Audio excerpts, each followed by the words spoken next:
Olá, bem-vindos ao podcast O Canteiro, o canal de educação profissional voltado ao ecossistema da construção civil. Eu me chamo André Marques, atuo na área de projetos há cerca de 15 anos. Comigo, Henrico de Ferrari. Fala, André. Tudo bem, cara? Tudo ótimo. Joia! Atuo na área de obras há 41 anos. E hoje a gente vai dar sequência a um bate-papo maravilhoso, né? Sim, que senhor. iniciou aí há um tempo atrás, da nossa série Outros Olhares. Então hoje é um capítulo de continuação, é isso? Exatamente. Ah, muito bom. E o capítulo original está... Em algum lugar daqui, dependendo do Fê, tem a galera treinada fala, tá aqui no canto da tela. A gente vai um dia acertar, moçada, critiquem, né? Mas enfim, faça as honras para a abertura do Bora nosso lá. capítulo 2. Vamos lá. Bom, por favor, assistam o primeiro capítulo, para não perder a lógica do negócio, né? Boa. Não vamos ficar enrolando demais. Então, de novo, seja muito bem-vinda, Priscila Bezerra. Obrigado por estar aqui com a gente. E vamos continuar um bom papo aqui. Eu que agradeço, é uma honra estar aqui com vocês, com os nossos telespectadores, que já me contaram que são profissionais experientes do mercado. Olha, isso aí. Não é? Então é Pois uma honra. é. Obrigada pelo convite, viu? Com certeza. Bora. Vamos dar sequência. Claro, eu não sei se eu mencionei que esse é um capítulo de Outros Olhares. Eu acho que não. Mencionou. Mencionei Aham, neste? Ah, então tá tudo. Ó, olha. Passou de ano. Passei de. Ufa, raspando. Mas vamos lá falar um pouco, né? Seguir falando desse assunto que é maravilhoso, que é a impermeabilização e tudo mais. Friso, assistam o primeiro episódio, né? Pra gente não ter que repetir tudo, né? Senão eu vou fazer de novo o primeiro episódio, né? Mas vamos lá, vamos dar sequência nesse tema. E a gente vai começar com até uma ótica diferente, que eu acho que para a maioria dos nossos profissionais aí do mercado, que é abordar o assunto da impermeabilização, mas no meio industrial e de saneamento. Então a gente não está falando da impermeabilização do banheiro do 2 dormitórios Minha Casa Minha Vida. A gente está falando de outras áreas. E aí, Priscila, fica à vontade para discorrer sobre o tema para nós. Não é mais Perfeito. aguinha que a gente Não tem que é mais cuidar, né? aguinha, né? Exatamente. Eu adoro tanto a área industrial quanto a área de saneamento, porque o nível de dificuldade é muito maior. A responsabilidade também é muito grande. Vou começar falando sobre a indústria. Legal. Bora. A indústria, muitas vezes, eles manipulam agentes químicos agressivos. E aí, muitas vezes, esses agentes eles ficam armazenados em tanques. E, por norma, tem que ter um dique de contenção que tem capacidade volumétrica para armazenar todo aquele fluido que está armazenado no tanque se alguma válvula não funcionar e assim por diante.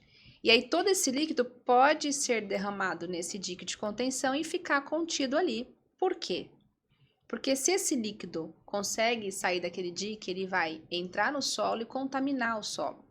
E contaminação de solo é um crime ambiental de tríplice responsabilidade. Ou seja, se tiver um crime ambiental gerado por uma contaminação de solo, não é só a indústria que pode ser responsabilizada, é o executor e o projetista também. Olha só. Exatamente. Galera do projeto, orelha em pé. Orelha em pé demais, demais. E crime ambiental são multas estratosféricas, de verdade. São coisas E cana, né? E cana, exatamente. Então, quando a gente está fazendo um projeto de impermeabilização para a área industrial, é muito mais complexo, porque aquele impermeabilizante que vai ser especificado no DIC, ele tem que ter resistência química para aquele agente. Então, a gente precisa entender qual é o agente químico que está sendo armazenado, qual a concentração desse agente químico e em qual temperatura ele vai estar. Olha só. E aí, aquela impermeabilização tem que resistir a tudo isso. Às vezes, vai resistir em contato constante por 7 dias, às vezes vai resistir em contato constante por 3 dias, e às vezes é contato eventual que, do contrário, o material pode ser corroído, dependendo da agressividade. Então, é uma análise tão, assim, mais aprofundada do que só a água.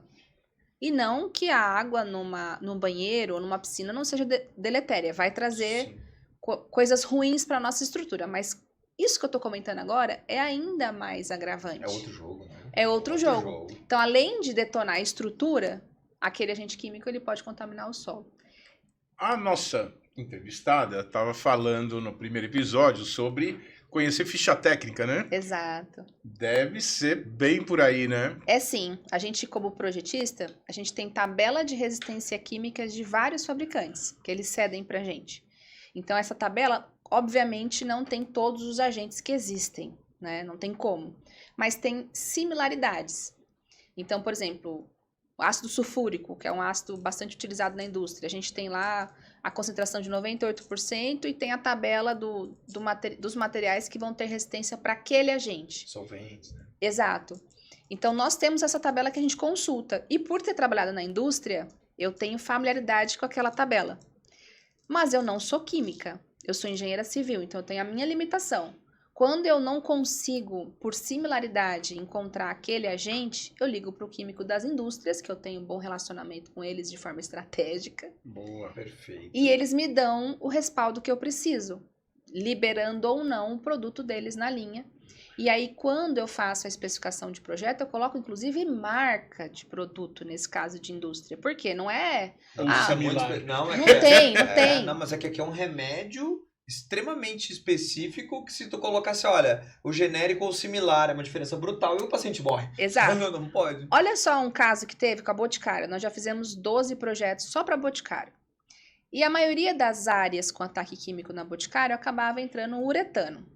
O uretano é um revestimento de alto desempenho, que é o RAD, né? Impermeável. Então, na maioria dos casos, tem que avaliar a ficha técnica dos agentes químicos, mas na maioria dos casos, o uretano ele tem resistência química para a maioria dos agentes, mas tem sempre que analisar caso a caso. Sim. Porém, a Boticário estava fazendo um mezanino, então já não era área no solo, perfeito? Então, ali o problema não é a contaminação do solo, o problema é proteger realmente a estrutura. A área do mezanino, elevada, a estrutura em steel deck, que é uma estrutura que movimenta mais do que o concreto maciço, Perfeito. e era uma estrutura, uma área de higienização. Então tá lá toda a produção dos cremes e perfumes e tudo mais que a Boticário produz, dentro daqueles tanques bins, que são tanques metálicos. Terminou aquele lote, não sei como é que eles chamam, aquele tanque metálico sobe para essa região de higienização, para eles sofrer ali o processo de limpeza, seja manual ou seja automático.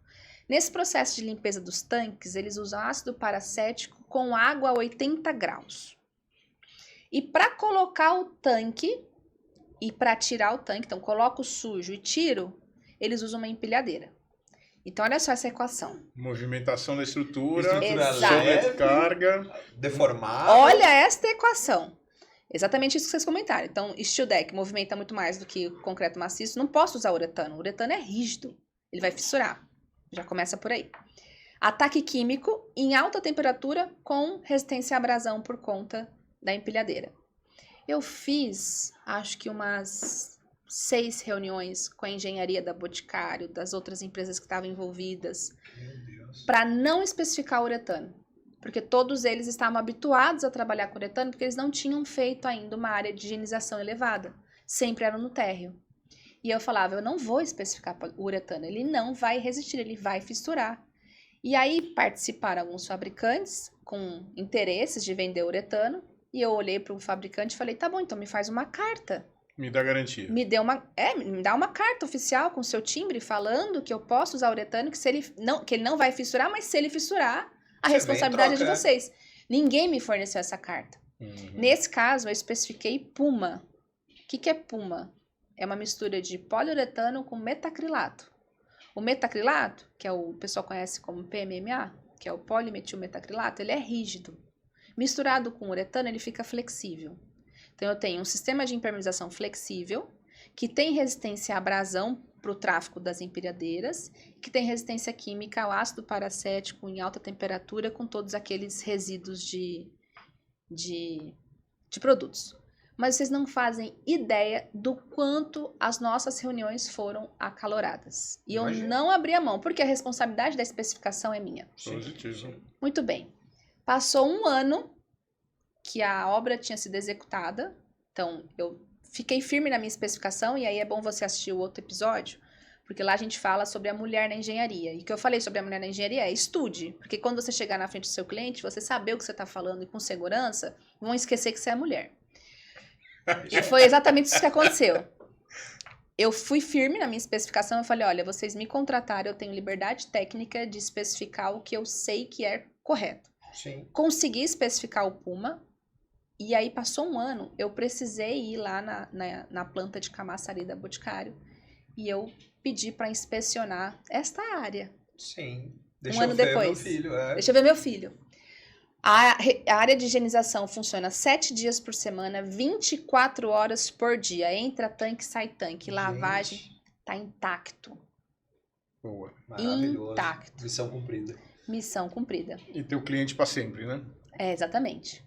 Então, 12 obras, né? este é o setor industrial. O banheiro, Muito você legal. especifica ali com tranquilidade, né? Não estou menosprezando. A laje de cobertura, piscina, tem algumas obras que estão até um pouco mais complexas que outras, mas é o arroz com feijão. Sim. Quando você vai para a indústria, é outra coisa. Aí vou dar um outro exemplo. A indústria que está em operação, quando ela tem que fazer uma pausa, isso é muito impactante, porque entra no lucro cessante da indústria, que é quanto eu produzo por Eu dia. deixo de produzir. E aí, com ela parada, eu vou deixar de produzir, Custo sei de lá. oportunidade. Exatamente. Quanto que eu vou ter de lucro cessante? E aí, as indústrias não querem ter esse lucro cessante, não querem ter essa perda de faturamento, de produção. E aí, eu vou dar um exemplo. Você chega para uma construtora que faz obras prediais e fala, olha, eu tenho um sistema de impermeabilização que é fantástico, tecnológico, tem selo LEED, que é aquela certificação de sustentabilidade, tal, mas custa R$400 por metro quadrado. É muito difícil você conseguir, porque Sim. não tem justificativa técnica. Não faz sentido. Não faz sentido. Você chega para uma indústria que vai precisar fazer uma pausa para manutenção, e essa pausa vai ser de 24 horas, que é o que eles vão aceitar. E aí você chega e oferece um impermeabilizante que vai curar em 30 minutos. Ele não quer nem saber quanto custa o metro quadrado. Não, sem dúvida. Ele Os não quer valores nem são saber. outros, né? Os valores para eles são... Exatamente, exatamente. Então, a área industrial é isso. É a Muito gente ter ali as questões técnicas muito mais afloradas do que a área menos complexa. E, por outro lado, eu também já fiz projeto de impermeabilização para a indústria onde o cliente não queria impermeabilizar os diques de contenção. Eu falei, olha, você tem liberdade Pra de que você me fazer... chamou? Exato. Você tem liberdade de fazer ou não fazer o que você quiser. Eu, emitindo a minha RT, sendo responsável técnica pela especificação, eu não posso negligenciar isso por conta da tríplice responsabilidade que eu comentei. Sim. Eu posso ter um problema civil e criminal por isso, por uma imperícia. Então, Sim. nunca mais me contrataram. Boa. Paciência. Sim. Exato. A gente tem que responder pelo nosso projeto. Né? Exatamente. Tem cliente que fala assim, mas eu não vou executar isso, cara. Mas, meu amigo, desculpa, a minha RT cabe no que eu te informei e no que eu projetei. Exatamente. E é isso. Então, impermeabilização é um universo muito amplo. Embora seja ali o micro, né, da construção civil, extremamente uma especificidade bem pequena, mas ela é muito ampla. Então, a indústria tem essa característica da gente se preocupar com o ataque químico. Sim. Saneamento. Saneamento, além do ataque químico, a gente também tem ataque biológico. A gente também tem ataque à abrasão, que tem aquelas estruturas de estação de tratamento de efluente. Já viram aquelas redondas que tem uma pá que fica girando assim? Os formuladores, né? Exatamente. A gente fez um episódio sobre isso esses Uhum. dias. Muito bem. Sob o olhar da impermeabilização, como é que funciona? A gente tem aquela pá que ela vai girando, raspando. Exatamente. Os sólidos acabam decantando, ficam ali no fundo da estrutura, aquela pá ela vai tirando os sólidos. Isso vira uma lixa no fundo do decantador. É para isso que serve, né? O decantador serve para decantar. Sim. Lá embaixo vira uma lixa. Então, a impermeabilização para estações de tratamento de efluente em decantadores precisa ter resistência química, biológica e abrasão. Exatamente. Olha só que fantástico. Que fácil de resolver, né? Não é fantástico? Isso é fantástico. Eu adoro, porque a gente sai do arroz com feijão, a gente consegue agregar valor no nosso trabalho, a gente consegue sair daquele automático, modo automático que a gente fica, sabe? Opa, um projeto industrial. Deixa eu ver. É muito legal. O projeto industrial traz os desafios do shutdown também, né? Você, eu vou ter que fazer uma obra aqui e tal. Aí tu fala, não, beleza, a obra é tal. Não, mas é que eu tenho 24 horas pra fazer. E aí tu fala, mas como assim? Aí tu começa a viajar em soluções, porque é bem como tu colocou, não importa o valor, importa que assim, tu tem estas condições para executar e resolver. E aí quando tu vai ver as condições industriais, elas são as mais malucas possíveis, que nem os exemplos que tu estava trazendo para nós.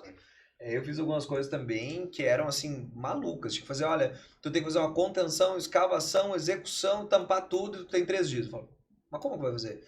Não, mas tem que fazer. Então tá bem. Aí era sistema prancheado que tu faz e o fundo de forma já fica, não sei o que lá. Tu tinha que fazer um monte de soluções ali pra caber naquela condição. E que não era só uma condição de construir e pronto. Mas não é legal? É legal, Não é te legal. tira do automático? Com certeza. É desafiador. É desafiador. E a gente não gosta quase de fazer engenharia, né? Então a gente faz sorrindo, que nem tu tá sorrindo agora, né? Exatamente. É muito legal, é muito legal. E Show. tem um dos episódios com o Neto, aquele engenheirão de 50 anos de carreira, que ele fez uma obra do emissário submarino lá de Santos, que eles fizeram uma estação de tratamento vertical. Uma elevatória? Não. Estação de tratamento. A estação é vertical, porque não tinha Caramba. espaço para implantar ela. Então eles fizeram um prédio e todos os ciclos acontecem. Uau. No prédio. É fenomenal, né? Fenomenal. É um papo de louco, muito louco. É. Tem soluções que a gente nem imagina, né? Inclusive, muito bom. abraço, Neto. Muito bom. Isso aí. Bom, vamos em frente. Agora eu vou contar uma historinha que é bem, assim, a evolução ou não da impermeabilização na área predial, né? Então, assim, quando eu era criança, eu morei num apartamento que tinha uma cobertura e um dia deu um problema na impermeabilização e os caras abriram e era uma obra da asfaltadora brasileira com manta butílica flutuante, né? Certo. Que é lindo, né? Porque, assim, parece que é perfeito, mas na hora que vaza, ferrou, né? É. Porque a manta tá flutuando e a água vai para onde ela quiser, né? Sim, sim. Depois, quando eu já comecei a trabalhar em obra, eu impermeabilizei a laje do primeiro tomógrafo do Einstein com membrana acrílica. E aí eu era um estagiário que ficava de joelhos com um estilete procurando bolha. Sensacional, né? Meu Isso é Deus. história, cara. Meu, era ridículo. Você passava o dia inteiro caçando bolha, furando e passando um pincelzinho com resina acrílica, porque os caras tinham resolvido colocar um tomógrafo com uma laje a descoberto em cima, né? Podiam ter colocado num lugar mais protegido, mas era um belo desafio, né? Aí, quando eu comecei a fazer obra, eu trabalhei em alto padrão e eu fui um dos primeiros caras a instalar manta asfáltica Torodim numa piscina que ficava num terraço com uma laje em balanço. E a manta rasgava para tudo que era lado e não sei o que. Foi um show. Até conseguir acertar a manta foi sofrido, né? Tem essa história em um dos episódios que é quase que a história dos penthouses, né? É, exatamente. É genial. Pena que eu não saber qual é o episódio agora, mas eu acho que os nossos inscritos saberão. Aí depois, fazendo shopping, a gente orçou fazer a obra com o sistema da Alvitra, né? Isso no final da década de 90. Isso que eu ia falar. 1990, né? Tão moderno que é, né? É. E dali pra cá, sinceramente, eu não vi mais grandes novidades, né? Talvez porque eu não tenha feito nada tão fora da caixinha, né? Mas a tecnologia continua avançando. O que está acontecendo de tecnologias novas no mercado? Continua. A gente teve, nos últimos 7 ou 8 anos, a gente teve muitos reajustes do petróleo. E isso acabou impactando no custo da manta asfáltica, porque a gente usa derivado do petróleo, que é o CAP, né? O resíduo ali do processo de refino, sim. Boa, isso é uma boa explicação também. Como é que funciona esse negócio? No processo de refinamento do petróleo, o lixo que sai desse processo é o CAP. São as nossas mantas. É o que a gente usa para produzir nossas mantas. Boa! Que maravilha! É isso aí. A nossa base asfáltica vem do CAP. E aí, por conta desses aumentos que foram repassados do asfalto, isso impactou no custo da manta. Então, a manta asfáltica que até 2022, o Instituto Brasileiro de Impermeabilização fez uma pesquisa e era o sistema mais utilizado. Por que eu falo era? Nós não tivemos uma atualização dessa pesquisa, então não dá para saber se ainda é ou não, perfeito? Mas em 2022 é ainda ou era ainda o sistema mais utilizado no Brasil, manta asfáltica. Só que esses reajustes que foram sendo feitos consecutivamente fez o mercado olhar e falar, calma, tá muito caro, o que você tem aí de opção? Foi aí que outros sistemas começaram a ganhar mais mercado, embora não sejam novidades, como você comentou, que desde 1990 já tem trabalhado com Alvitra, assim como outros sistemas, como por exemplo membrana de poliuretano, está ganhando muito mercado. Não só para laje de estacionamento, mas para piscinas, reservatórios, lajes expostas. Então, é um produto que já está no Brasil há mais de 20 anos. A Petrobras lançou o Elastron, foi o primeiro poliuretano no Brasil, que na época tinha solvente, mas de lá para cá tem crescido muito por conta da questão de custo da matéria-prima da manta asfáltica. Do lixo do asfalto. Exato. Do lixo do petróleo. Então, como é uma questão cultural a manta asfáltica, é difícil você tirar esta cultura se não for por preço. Então, o preço foi um dos abridores de porta para outras tecnologias. Perfeito. Outro abridor de porta foi a sustentabilidade, que está ainda em passos lentos, mas já é um olhar um pouco mais cuidadoso. Então, por exemplo, você comentou da manta butílica, que é um sistema fantástico, é um material incrível. Tem inspeções que foram feitas com mais de 30 anos da manta butílica aplicada, ela está intacta, de fato. Qual que é o problema? As emendas não estão. O que fazia a fusão, a sobreposição, a fusão dessas emendas, solta. E aí a água passa. Então, embora a manta em si seja um excelente produto da manta butílica, a colagem não. Ponto frágil. É um ponto frágil em cada emenda, né? Então, acabou saindo de uso a manta butil, mas está vindo com força a manta de EPDM, que é o novo butil. Perfeito.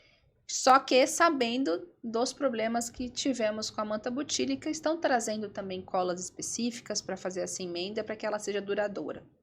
Então, falando de tecnologia, nós temos o crescimento cada vez maior do poliuretano, nós temos o crescimento das mantas sintéticas, como a manta de EPDM, a manta de PVC, que está sendo muito usada em obras de alto padrão, a manta de TPO, que está sendo muito usada em obras industriais. A gente tem também o próprio Puma, que eu comentei, que é a tecnologia do poliuretano como metacrilato. A gente tem o PMMA, que é o polimetilmetacrilato, que também é bastante usado em indústria por conta da resistência química. E tantos outros sistemas que vão chegando no Brasil. Mais recentemente também, a Viapol importou uma manta autorregenerativa. E isso aqui não é publi, tá? Olha!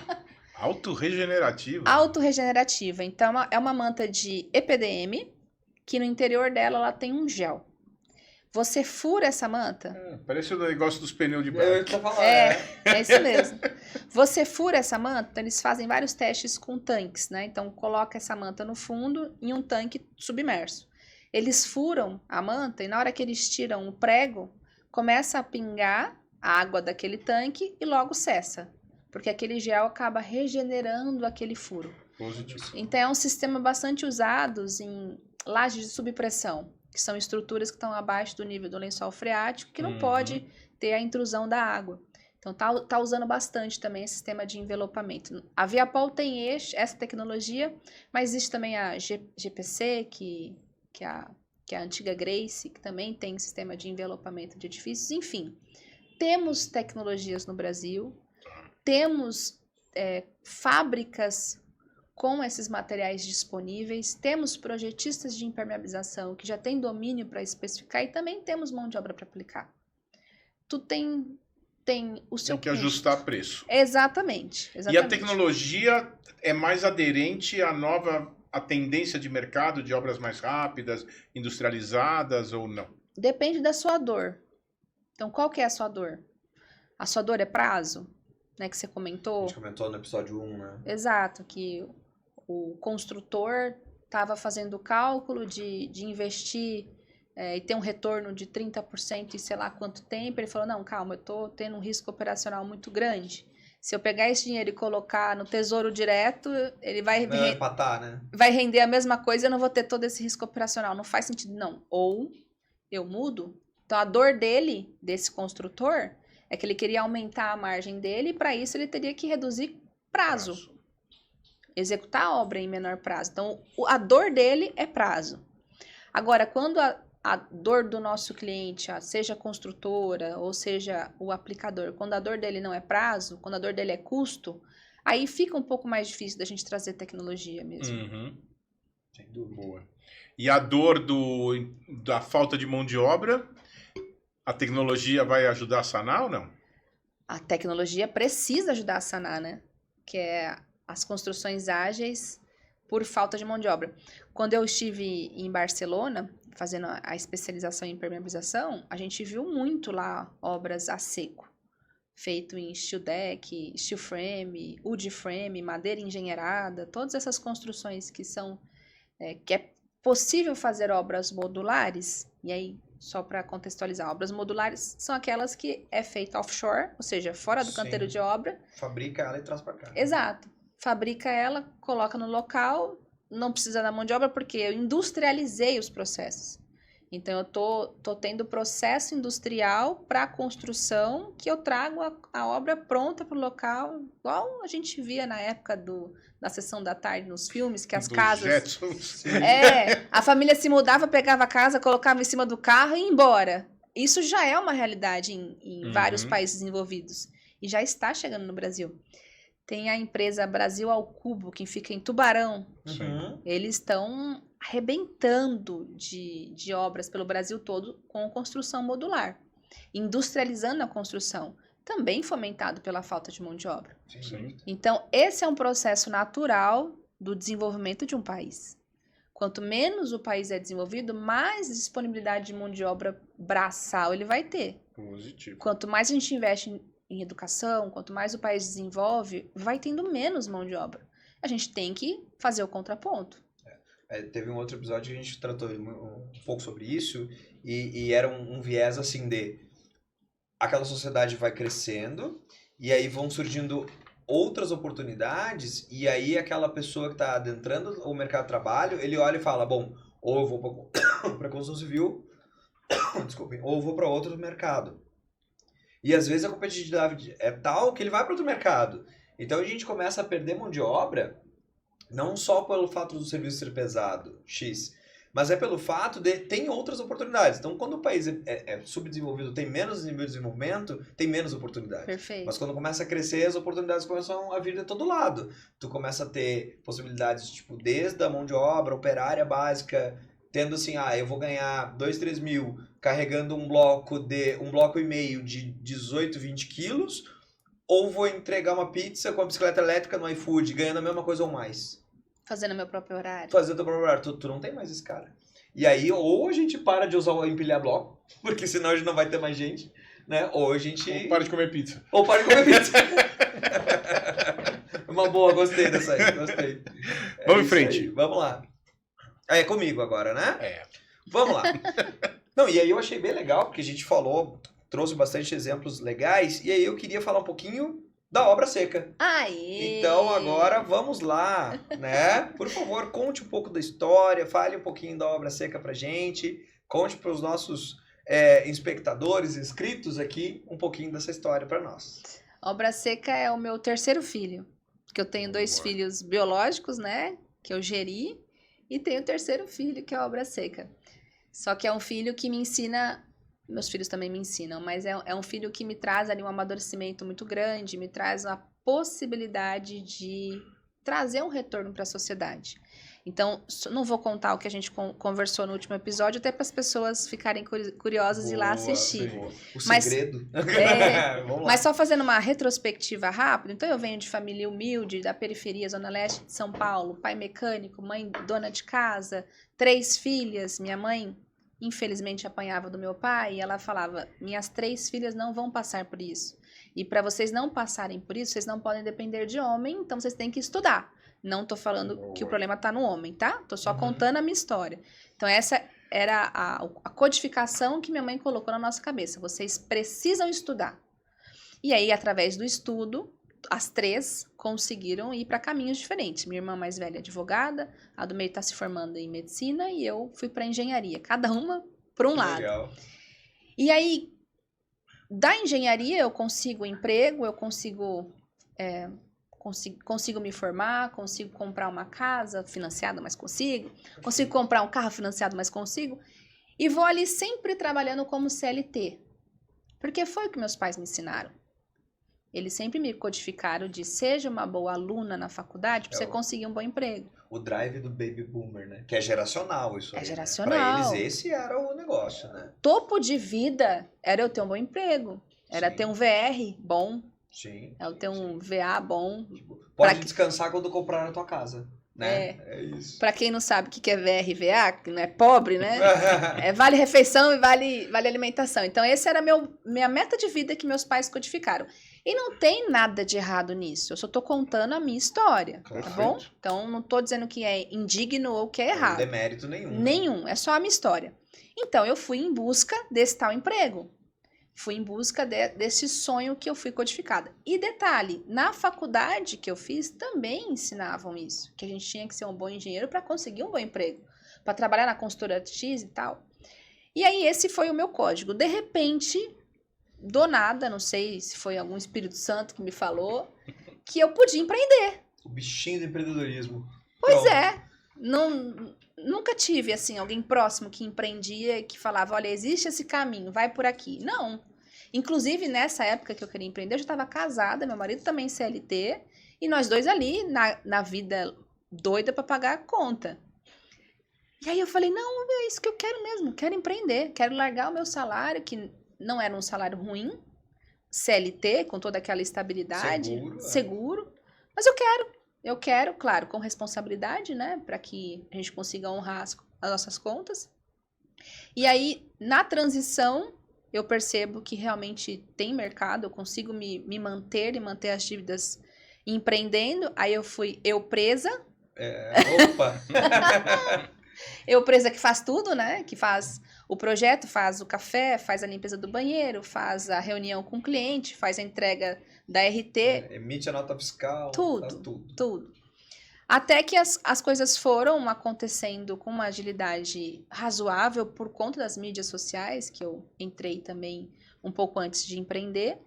E aí, acho que foi em 4 meses, eu consegui contratar a primeira funcionária, que era uma arquiteta, que inclusive está comigo até hoje. Hoje é meu braço direito lá na empresa. Que legal.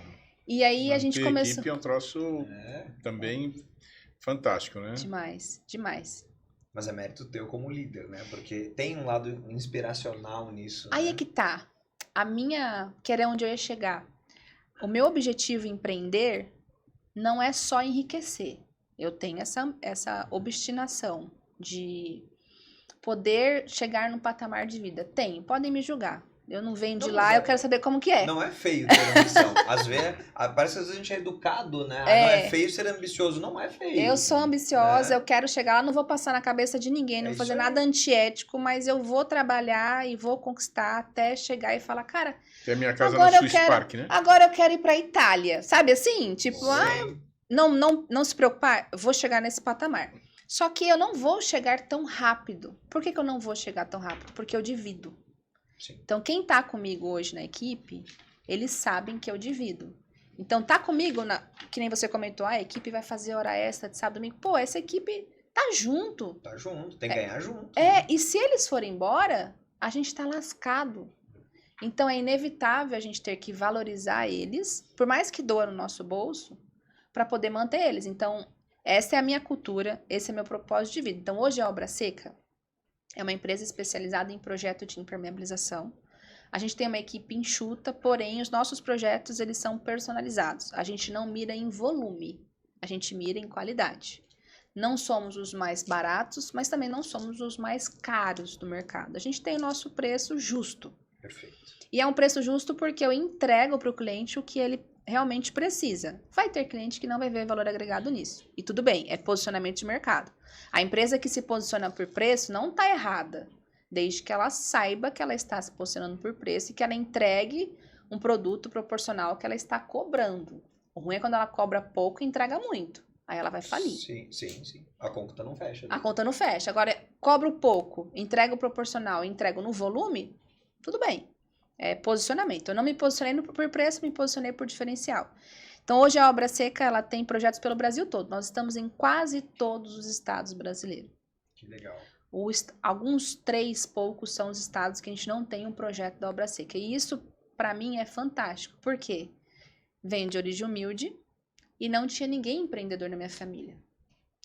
E até hoje, quando eu converso com a minha mãe, eu dou, minha mãe, meu pai, minhas irmãs, eu dou uma boa filtrada no que acontece na empresa. Porque é como se eu tivesse passado do lado de lá. Sim.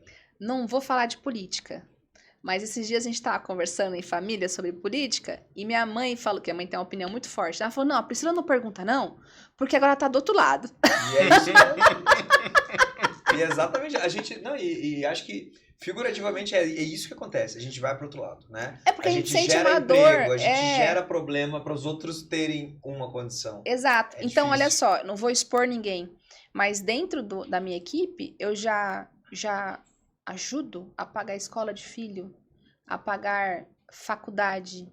Eu faço a diferença na vida dessas poucas pessoas que estão comigo. Sim. Então, hoje, este é o meu propósito. Para que eu acordo todos os dias? Só para ganhar dinheiro, pagar boleto e voltar de novo na segunda-feira? Eu acordo motivada, porque eu realmente quero fazer a diferença na vida de quem está comigo e na vida da sociedade também, porque engenharia é isto. Não tem desenvolvimento de um país sem engenharia. Não tem. Tudo é feito através da engenharia. Eu construo pontes com engenharia, eu construo túneis, eu passo no meio de uma montanha com a engenharia, eu construo hospital, a engenharia industrial, que produz alimentos, agronegócio, tudo é gerado pela engenharia. Então, trabalhar com engenharia é servir para a sociedade e, especificamente, empreender é você ter a possibilidade de contribuir na vida das pessoas. A gente fala isso, né? O que não tem engenharia? E se tu for olhar no final da conta, tudo tem engenharia.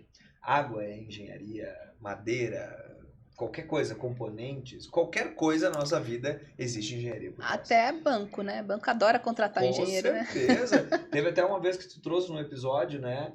Era tipo um levantamento, enfim, algo que apresentava assim, cargos de liderança ou de chefio de presidência de empresa eram ocupados por X% eram engenheiros. Era uma coisa assim, né? Sim. E na China, por exemplo, todos os primeiros ministros, desde Mao Tse-tung, são engenheiros.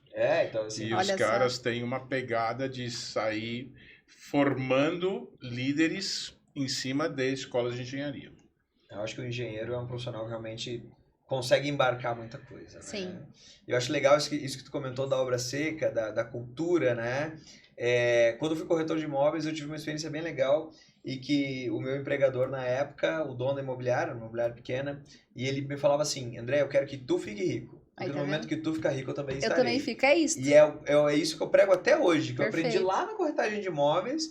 Quando a gente tem aqui uma coisa diferenciada na empresa, eu sinto que a equipe fala, eu quero ver vocês voarem. Exato. Porque a hora que vocês estiverem voando, eu vou estar voando junto. É isso. É esse espírito, é exatamente isso. Porque senão não faz sentido, né? Não faz sentido. Pra gente dói, pra mim dói. Então, eu tenho uma equipe engajada que faz hora extra direto, é paga por isso, mas não é só paga por isso, é uma questão de gratidão nossa. Obrigada por entrar nessa comigo, porque eu prometi o prazo do cliente, você não prometeu, quem prometeu foi eu, mas Sim. você tá comigo, isso isso é incrível. Não, e essa percepção, na hora que você consegue apaixonar as pessoas, né? E fazer com que elas entendam o quanto se cresce nesse processo, você gera um moto contínuo, um círculo virtuoso, né? Exato. Que vai fazendo com que as coisas vão melhorando, né? Perfeito. Se a gente entrar na vibe para baixo, você afunda, né? Então é muito importante essa visão. Eu queria deixar um abraço aqui para uma grande empreendedora, líder, mentora, que é a Ellen Galante, que já esteve aqui com a gente, e eu vou parafraseá-la. Ela falou assim, André, sucesso é um esporte coletivo, não é um esporte individual. Então, a obra seca ela tem esse sucesso por causa do todo, do coletivo, e não só teu, né? Eu acho isso... Totalmente. Eu achei essa frase dela brilhante. Um abraço, Sim. Ellen. E é isso. Bom, vamos em frente, porque Vamos. daqui a pouco vai ser 3 capítulos. Vambora. Bom, eu entendo assim, a qualidade do... Você pode projetar um negócio bom, você pode ter um material bom, mas se não for bem aplicado, não vai funcionar, não é isso? Perfeito. Eu vejo assim, historicamente, a impermeabilização não é tratada com o respeito executivo que precisa ter, né? Normalmente as obras começam a atropelar e muitas vezes você faz até bem feito, mas vem alguém depois e estraga, não é isso? Sim. Esquecem de alguma coisa, voltam, a proteção mecânica, não, peraí que eu estou descendo, não sei o quê. Quando você vai ver a obra, por melhor que tenha sido projetada e executada, acaba sofrendo muito, não é isso? Sim. Como é que a gente faz para melhorar isso? Isso parte também daquela cultura do engenheiro conhecer do que a gente está falando. Vocês têm serviço de fiscalização de obra, de treinamento da galera? Muito bom. Como é que é isso? Então, acho que você já trouxe uma das respostas na pergunta, né? Que é a própria disciplina da impermeabilização sendo ministrada nas universidades, não com aprofundamento, talvez, para virar um especialista, mas para entender da importância. E aí, quando ele estiver acompanhando ou executando etapas subsequentes à da impermeabilização, ele não vai olhar aquela camada impermeável como se fosse uma camada de sacrifício ou um revestimento que ele pode sair pisando e ter essa consciência, né? Isso também é importante. Então, a primeira resposta já estava na pergunta. Boa. Sacanagem. Lidar com gente muito inteligente é assim, né? Ele pergunta, mas ele já sabe a resposta. Opa, Via de regra, essa é uma das características mais básicas da vida, né? Se você não sabe o que você está perguntando, você vai receber uma resposta que pode te entortar, né? Muito bom. Segundo ponto, e aí eu vou fazer um arrasta para cima. Legal. Segundo ponto é um projeto de impermeabilização.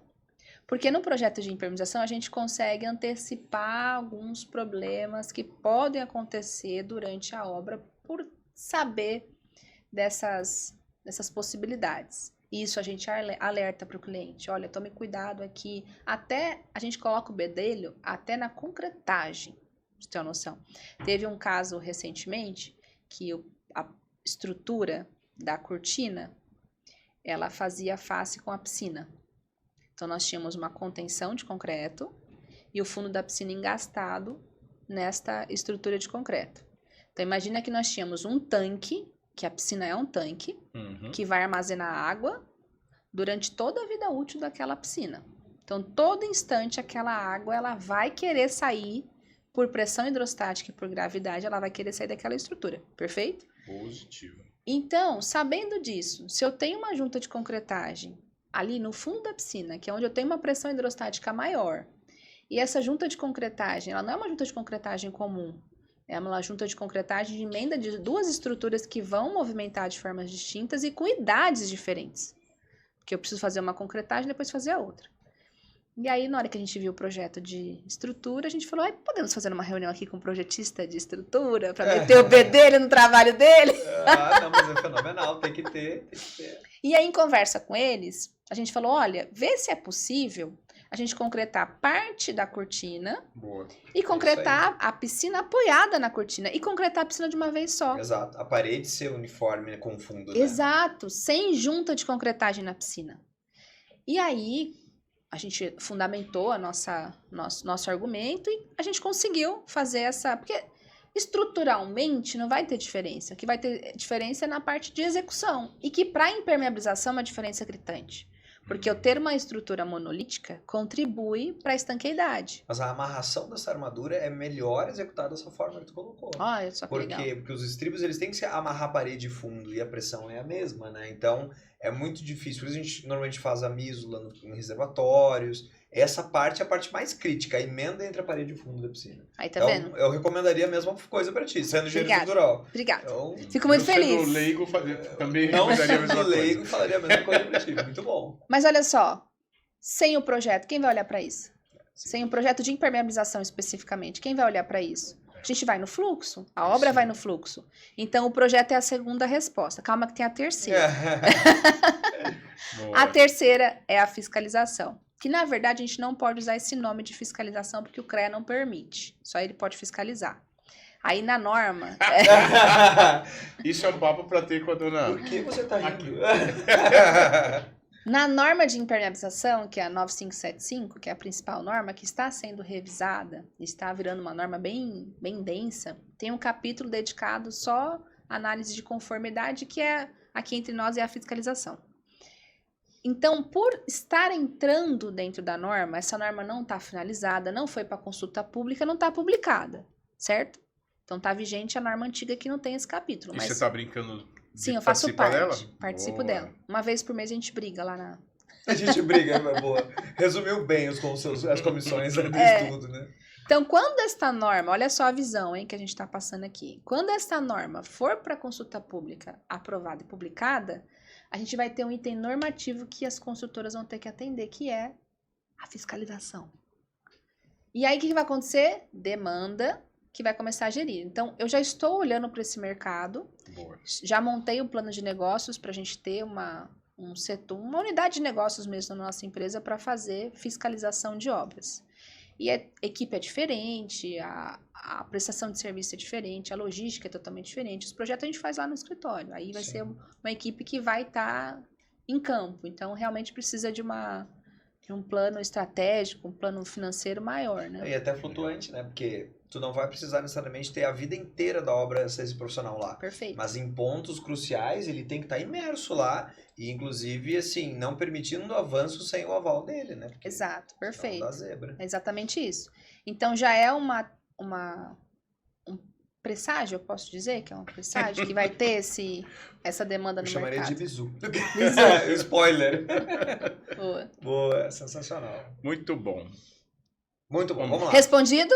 Boa. Acho que sim. Aí. Em 3 Foi etapas, 4 sensacional. etapas. Chegou. Se você não... Ó, deixa... Ah. Pronto. Boa. Vamos lá. Bom, vamos falar um pouquinho então agora sobre modernidades, né? A gente está falando sobre modernidades, sobre priorizações e tudo mais. E aí eu queria juntar isso tudo numa pergunta. Vamos ver se eu vou conseguir ir bem nessa. Você também tem produtos digitais relacionados à impermeabilização? Conta um pouquinho sobre eles, me fala um pouquinho agora sobre tudo isso, né? O Muito mundo bom. digital e a impermeabilização. São dois produtos diferentes.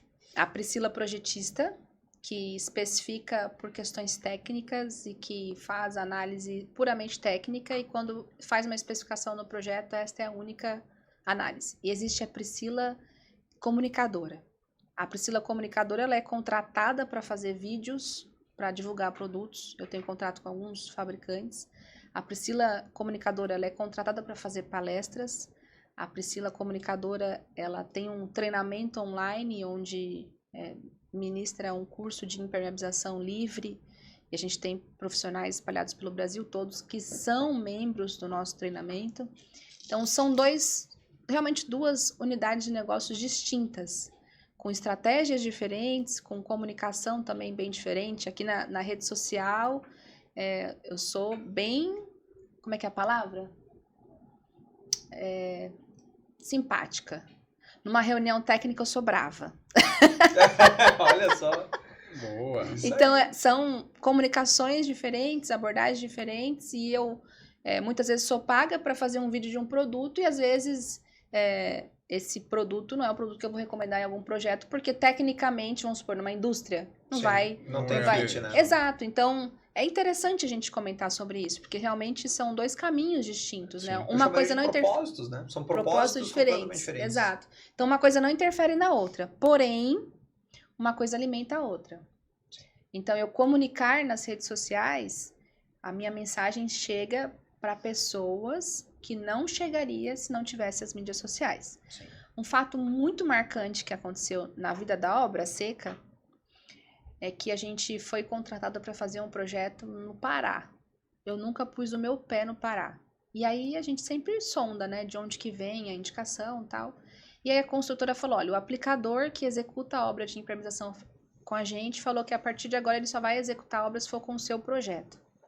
Falei, quem é o aplicador? Aí passou o nome dele, passou o nome da empresa dele, eu não conheço ele.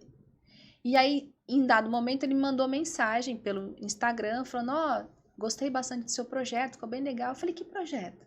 Ele é aqui do Pará. Eu falei, foi você? Aí que eu descobri quem tinha me indicado, lá no Pará. Olha só. Olha que incrível. Então, isso é fruto das mídias sociais. Então, ela leva a gente para lugares que a gente não iria, se não fosse... E acho que reforça a tua autoridade profissional adquirida por capacidade, estudo e tudo mais, mas dá uma abrangência que tu não consegue mais nem calcular hoje em dia, Exatamente, né? Exatamente. Então, eu tenho projeto Tocantins, Rio de Janeiro, Bahia, de modo geral, Pará, Rio Grande do Norte, Fortaleza, Brasil todo. Brasil todo. Brasil todo. E lugares que eu nunca fui. Interessante.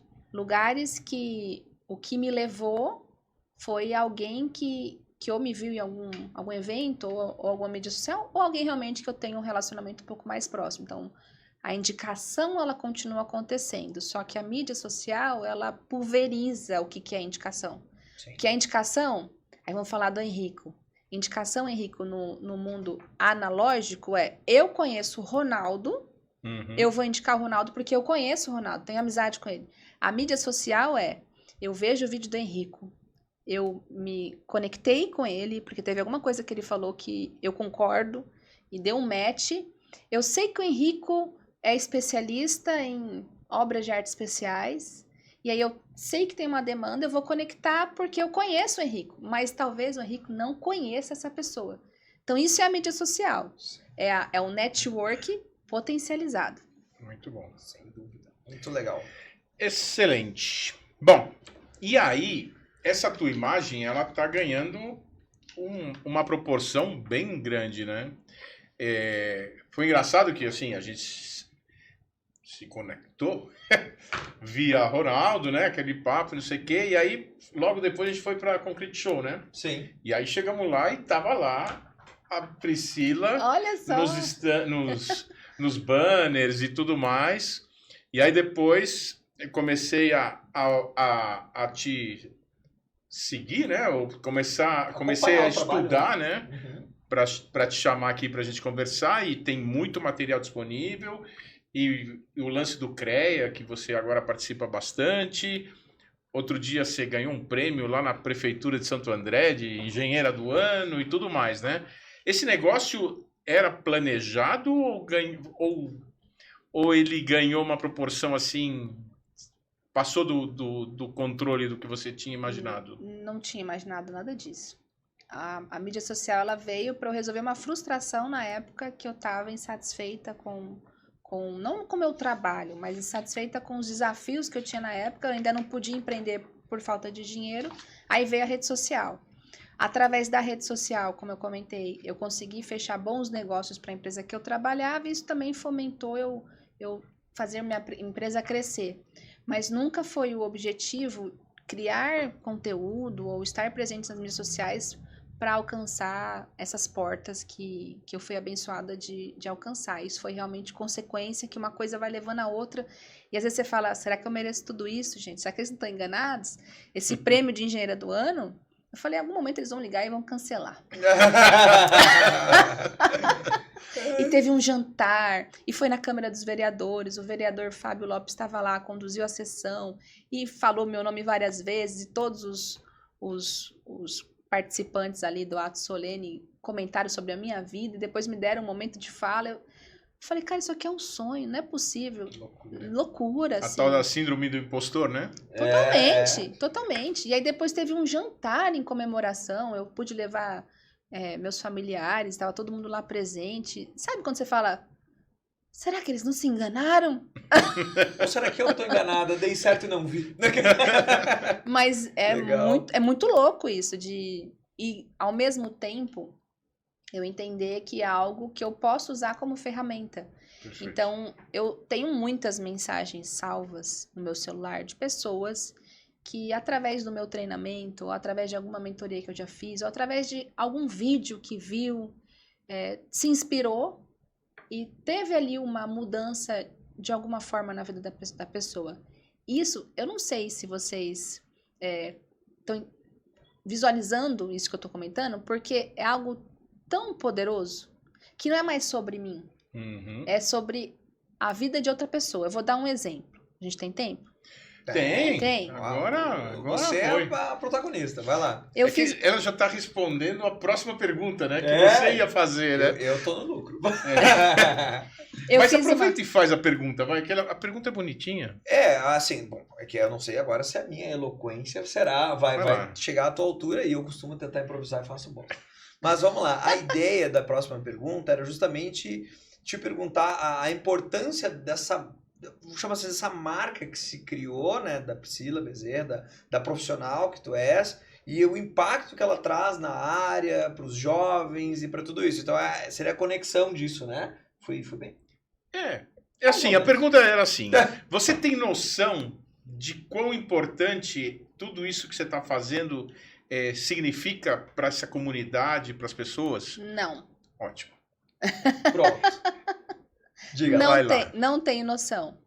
Porém, quando eu recebo alguns relatos, e eu tenho relatos salvos aqui, que assim, eu já cheguei a chorar ouvindo e lendo relatos. Quando eu recebo esses relatos, eu falo, entendi, então vale a pena toda essa exposição, porque também vem muita coisa ruim, tá? Imagina. Vem muito... É que você vai para os holofotes, né? Exato. Então, eu tenho também muita mensagem salva de vai lavar a louça, o que você está fazendo aí na obra? Muita mesmo. De homens escrevendo em vídeos meus, mandando eu ir varrer o chão, ir lavar uma louça, ir para a cozinha, porque eu não deveria estar na obra. Tem desse lado também, tá? Então, aí você fala, cara, pra que eu tô me expondo assim? Será que faz sentido? Será que eu deveria parar? Porque eu tenho 2 filhos para criar, tenho uma empresa para gerir, tenho, né, minha louça para lavar. Imagina, por trás disso tudo tem tanta coisa brilhante acontecendo, então, né? exato.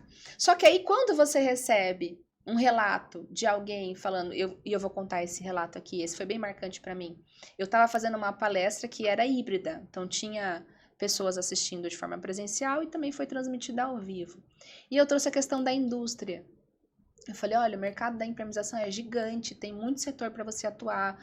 E às vezes a gente fica nessa de São Paulo, né? A gente fica meio limitado, porque a gente fica comparando o Brasil todo com São Paulo. E tá errado, porque aqui é muito diferente de muitas regiões do país. Então, quando você tá em alguma fala que você consegue atingir pessoas fora da nossa bolha, é interessante a gente olhar para fora, né? Então eu trouxe, olha, não é só casas e prédios, que é uma coisa que a gente tem em abundância em metrópoles, né? Nós temos a área de silos, que também pode demandar, o agronegócio também pode demandar impermeabilização, a gente tem a área industrial, a gente tem a área de saneamento. Então, na sua cidade, também tem área para você atuar, também tem demanda para você atender da impermeabilização. E eu falando isso numa palestra, é tudo verdade. Lógico. Eu trazendo ali cases e tal, e tinha alguém de Cuiabá assistindo. E aí passou um tempo, ele me mandou um áudio chorando, falando que através desta fala veio uma revelação que ele tinha pedido para Deus de qual caminho ele deveria tomar. E ele olhou ao redor dele, o que ele mais tinha? Silos, área industrial bombando. Não só silos, né? Também galpões industriais. E ele começou a prospectar, trabalhar com impermeabilização nessa área, e em pouco tempo ele começou a ter retorno. E isso, bobeira, né? Foi só um trechozinho que você está trazendo ali de uma fala, mas que atingiu alguém que estava no momento pedindo uma orientação de qual caminho seguir, e aquilo para ele foi transformador. Aí você fala, entendi, então, ok, eu vou seguir nessa linha, mesmo sendo exposta, mesmo sendo criticado. Então, quando o Ronaldo mencionou meu nome, quando vem uma referência de alguém que está há tanto tempo no mercado, eu fico muito feliz. Sabe por quê, Henrico? Sabe por quê, André? Porque tem gente da impermeabilização que não gosta de mim. Porque no meu curso eu ensino a fazer projeto. Eu tenho vários concorrentes que me odeiam por isso. Porque fala que eu tô treinando a concorrência. Eu não tô treinando a concorrência, eu tô dando oportunidade para a pessoa. Mundo, exatamente. Né? Tem pessoas que... O bolo tem que crescer, né?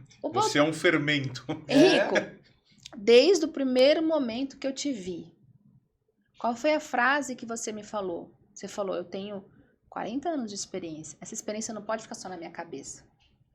Eu não tenho 40 anos de experiência, Henrico. Uhum. Eu trabalho com implementação há 15. Eu tenho muito menos experiência que você. Mas eu tenho uma pequena experiência que pode ser útil para alguém. Então, de que adianta a gente ter se a gente não contribuir, se não devolver? Eu acredito muito naquela lei de crescer e contribuir, sabe? Sim, Aquela sim. regra de para você crescer, você precisa contribuir. E contribuir, às vezes, não é algo grande, é algo pequeno mesmo, de você ajudar uma vida, ajudar 2 vidas, ajudar 3 vidas. Então, em resumo, É semear, né? semear, perfeito. Em resumo, a mídia social, ela nos ajuda, potencializa muita coisa, traz muita coisa ruim. E para você se manter ali com a sanidade mental ok, tem que focar nas coisas boas que você está fazendo, que você pode fazer na vida das pessoas. Que é o que vocês estão fazendo aqui. Poxa, você tem uma equipe de quantas pessoas para gerir? 40. Você tem uma equipe de quantas pessoas para gerir? Hoje em dia não tem muita gente não, viu? Mas Agora tem não muitas mais, tarefas, mas não é é? uma opção. É uma opção. É uma perfeito. opção. Eu estou aqui fazendo esse projeto porque eu me apaixonei por essa ideia. Mas eu Perfeito. poderia estar... Fazendo milhares de coisas. Exatamente. Milhares de coisas. Você nem precisa estar aqui. Você também não precisa estar aqui. Mas vocês estão. Porque vocês acreditam no propósito de compartilhar o conhecimento de vocês. Isso é incrível. Vai ter dia que vocês vão estar de saco cheio. Vai ter convidado que vai vir aqui que vocês não... Puta, que cara mala. Não acrescentou em nada. Não fez eu perder meu tempo. Eu tenho um montão de coisa. Eu vou ficar trabalhando até 1h da manhã. Mas vocês estão contribuindo. Com certeza. Vocês entregam conhecimento, vocês trazem questões importantíssimas da nossa engenharia. Então, isso é intangível. Então, parabéns pelo trabalho de vocês, tá? Poxa, Por muito todos obrigado. nós. É, por Todos todos. nós. Com certeza. Bom, para a gente encerrar, como é que você está vendo... Aliás, eu ia fazer a pergunta lá da eflorescência, acho que vai ficar para depois. O terceiro. O terceiro. Como é que você está vendo esse momento do mercado? Quais são as perspectivas para médio prazo? Tem jeito para nós? Com certeza, com certeza. A gente está em franco crescimento. O país não fazendo besteira política, a gente está em franco crescimento. E isso é o que a maioria das pesquisas traz para a gente, né, de dado desse crescimento. É claro que taxa Selic estando alta, tem o risco de investidores externos irem embora, tirar o dinheiro do país, tudo isso é algo, infelizmente, que a gente tem que tomar muito cuidado. Mas não tendo nenhum problema político, nenhum problema de inflação ou de tributos, a gente só tende a crescer. E eu quero ser otimista e focar nessa parte. Boa. É isso aí. Não, a gente sempre tem o copo ou meio cheio ou meio vazio. Se a gente olhar que ele tá meio cheio e fazer por onde, as coisas acontecem. Ficar sem construir, ficar sem crescer, a gente não vai. Exato. Agora, vai ter momentos que por algumas atitudes, ou seja, políticas ou situação do mundo, vai estar mais ou menos acelerado. A gente não pode galgar nossa vida por isso. Vai ter momentos de desaceleração que a gente tem que se manter resiliente, firme, Sim, forte, perfeito. para na próxima onda a gente estar surfando. E aí assim vai. E falando de copo meio cheio e meio vazio, Tá vazio o teu. o que eu ia falar? É melhor, ao invés de ficar discutindo se ele tá meio cheio ou meio vazio, eu pego e tomo essa água. Acabou, não tem mais discussão. Esse negócio aqui é meu, tá tomado e acabou. Tem discussão se ele tá meio cheio. Nem água tem mais, já bebi. Muito boa. Legal. Priscila, muito obrigado pela tua presença Eu de que novo agradeço. aqui no canal. Foi fantástico. Tenho certeza que próximos virão, né? Galera que nos acompanha, façam perguntas. A gente vai endereçar para Priscila, ela vai participar. Priscila, dê aí um recado para todo mundo. Passe os teus acessos. A galera que quer te seguir, te acompanhar, como que te encontra. Fica à vontade aí para deixar um recado para todo mundo. Muito obrigada, viu, gente, pelo legal. convite. Foi uma honra. Uma honra foi minha estar com vocês. E meu Instagram é Eng, de engenheira, ENG, _ Priscila Bezerra. Por lá eu compartilho dia a dia de obra, dia a dia de projeto. E vai ser uma honra ter vocês também lá. Sem dúvida Joia. nenhuma. Muito obrigado e até a próxima. Valeu. Obrigadão.